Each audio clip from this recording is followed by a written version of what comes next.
Everything about business is incredibly complicated. And I think a lot of people like to pretend that business owners sit back, they enjoy their profits.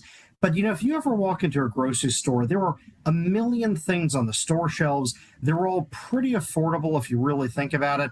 And at the end of the day, it is incredibly complicated to make that work. Look, the government can't even figure out how to fill potholes or get your driver's license to you, in a quick amount of time sitting in a DMV. Do you really think the government and government bureaucrats can figure out the supply chains to get hundreds of thousands of items on store shelves across a region? Absolutely not. Grocery stores already operate at a profit margin of 1 to 3%, and it's a miracle. In fact, when Boris Yeltsin came to visit America when the Soviet Union was collapsing, what made him break down in tears was seeing a functional grocery store, because they could not make that work in the Soviet Union. So that's why it always fails, and why, frankly, this is doomed to fail again in New York.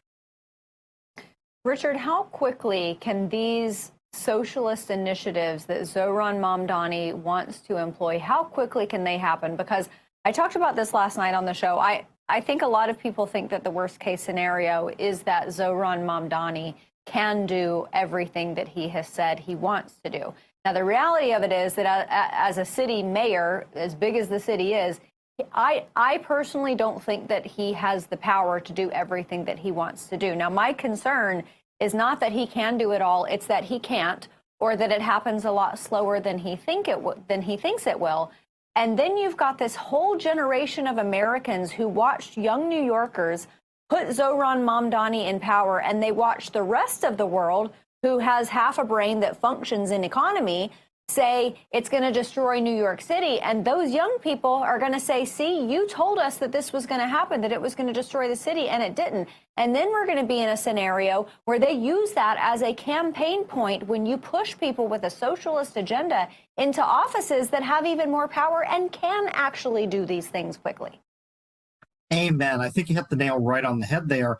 So two things in particular: both the tax increases he wants to do, which if he could do, would be crushing for New York businesses, and then the debt levels he wants to incur to fund all these programs.